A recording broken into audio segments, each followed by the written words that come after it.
It's Friday, Friday, gotta get down on Friday. Everybody's looking forward to the weekend Friday. This is Ken Lather from Coffee Crafters, and welcome to another episode of the Friday Show. We get a ton of questions from our new roasters who call in about starting their coffee roasting business. You know, a lot of them are about roasting, but another one that we get quite often is about marketing.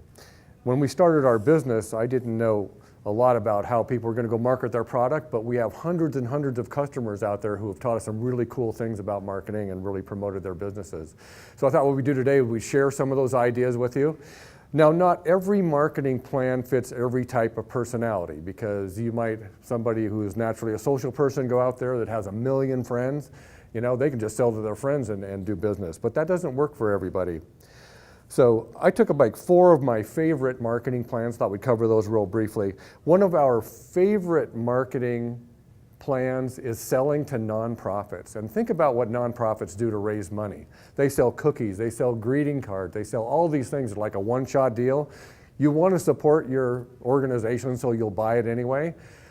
But selling coffee creates a really unique opportunity that's really it's a long year-round opportunity. It just keeps going and going. And how it works is the same way they would do another nonprofit program. The customer pays for the coffee up front.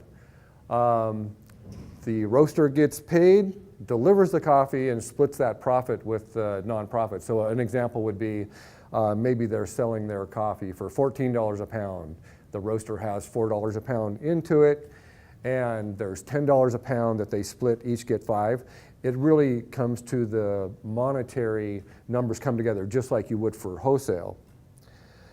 Another opportunity is selling to just straight wholesale to restaurants, coffee shops, and stores. Our friend Rick Olson in Northern California, if you drive around Northern California and you go to some small grocery stores, you might see Olson Coffee House coffee on the shelves, and he specialized in supplying small to medium-sized grocery stores, and he's done very, very well doing that. In fact, he got so good at it, he outgrew our roaster and had to get a bigger one.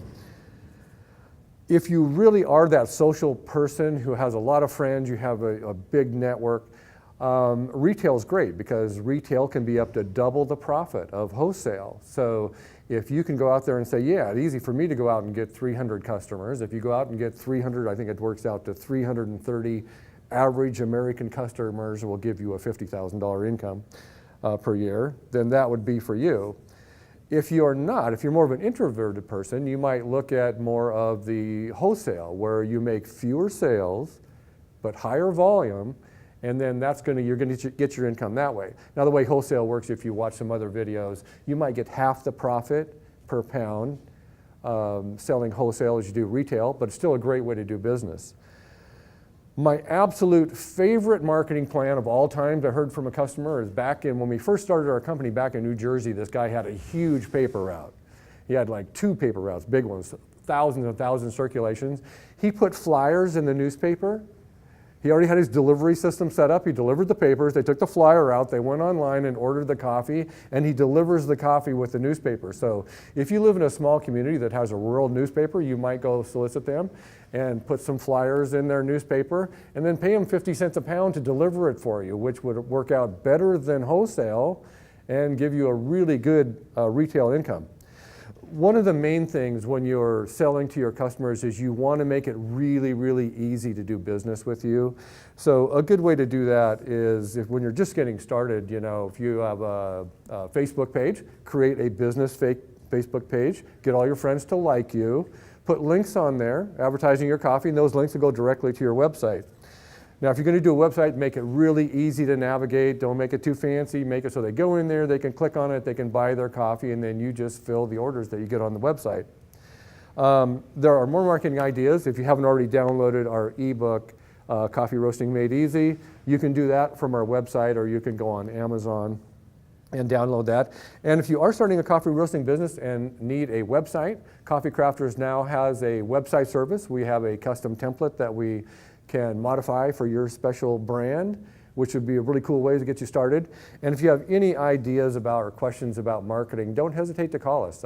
We don't just sell roasting equipment, we also help our customers get their business started. So if you're watching today and you already have a coffee roasting business with some great marketing ideas, please send those in and we'll share them with the rest of our customers. And if you have more ideas for the Friday show, please email me at ken@coffeedrafters.com and we'll get that on the schedule. So this was another episode of the Friday show, and thanks for watching. Gotta